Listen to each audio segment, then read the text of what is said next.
Ang intimidation ay pananakot.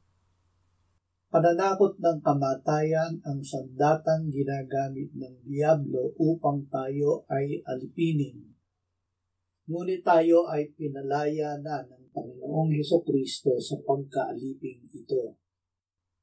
Yamang tayo ay kabahagi sa laman at dugo, ang Panginoong Hesukristo man ay nakibahagi sa mga ito upang sa pamamagitan ng kamatayan ay kanyang mapuksa ang may kapangyarihan sa kamatayan, sa makatwid ay ang Diablo, at mapalaya ang lahat na dahil sa takot sa kamatayan sa buong buhay nila ay nasa ilalim ng pagkaalipin.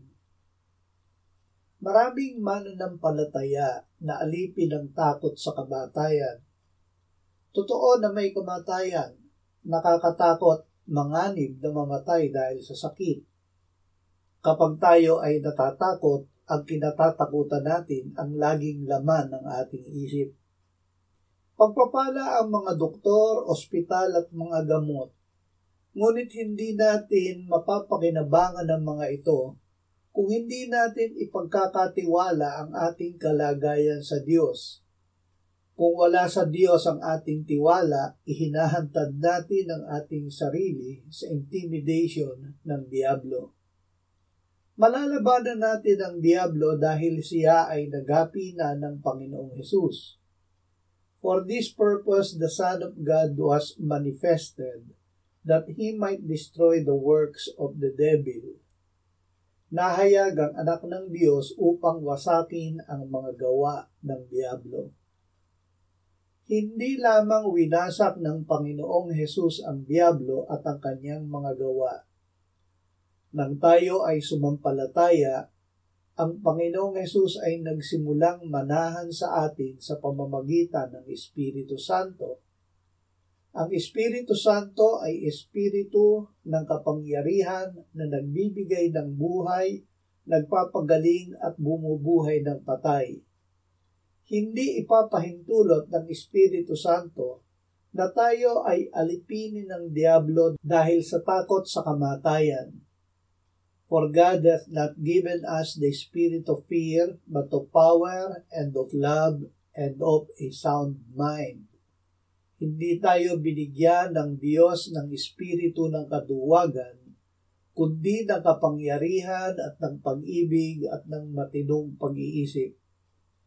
Nasa atin ang pagpapasya. Ilalagak ba natin ang ating tiwala tangi sa mga doktor, mga tao at magagawa ng tao? O sa Diyos na pinakamakapangyarihan na nagliligtas sa kamatayan, sa karamdaman at kapahamakan? Hindi salungat ang pagtitiwala sa Diyos sa pagtitiwala sa mga doktor at medisina. Ibinigay nga ng Diyos ang doktor at medisina upang tayo ay iligtas sa sakit at kamatayan. Ngunit ang pagtitiwala tangi sa doktor at medisina at hindi sa Diyos ay pagpapalalo sa harap ng Diyos. Kung may mabigat na karamdaman o panganib na mamatay, ay magpakababa tayo.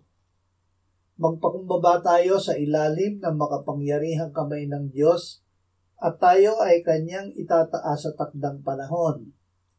Ilagak natin sa kanya ang lahat ng ating kabalisahan sapagkat siya ay nagmamalasakit sa atin.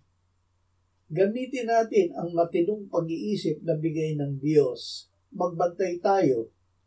Ang Diablo na ating kaaway ay tulad ng leong gumagala at umuungal na humahanap ng kanyang malalapa.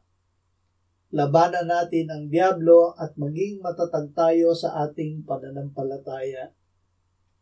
Ang Diablo ang ating kaaway, hindi ang Diyos.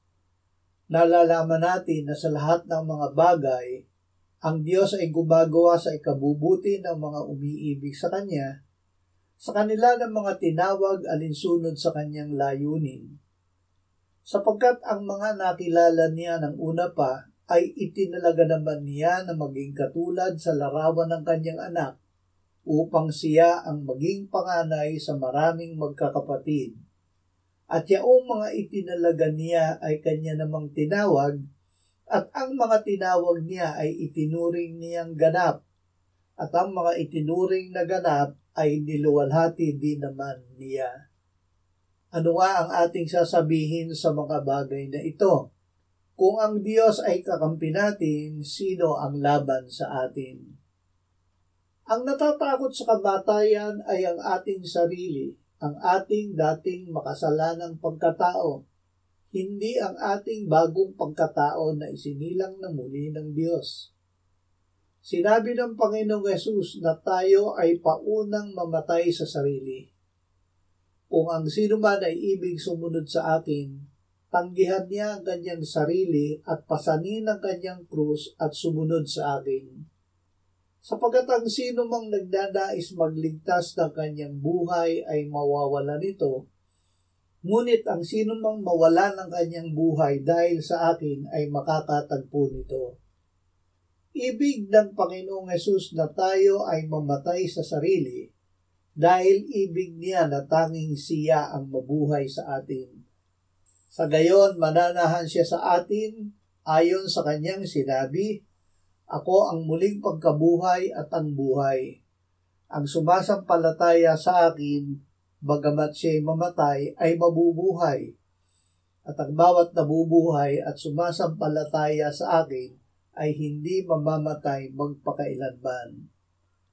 Masasabi natin gaya ni Apostol Pablo, "Ako'y ipinakong kasama ni Kristo at hindi na ako ang nabubuhay, kundi si Kristo ang nabubuhay sa akin. At ang buhay na ikinabubuhay ko ngayon sa laman ay ikinabubuhay ko sa pamamagitan ng pananampalataya sa anak ng Diyos na sa akin ay nagmahal at nagbigay ng kanyang sarili dahil sa akin." At sa oras na tayo ay pagpapahingahina ng Diyos ay masasabi natin, "Sa ganang akin, ang mabuhay ay si Kristo at ang mamatay ay pakinabang. Ang aking nais ay umalis at makasama si Kristo sapagkat ito'y higit na mabuti." Kung ako ay mapipili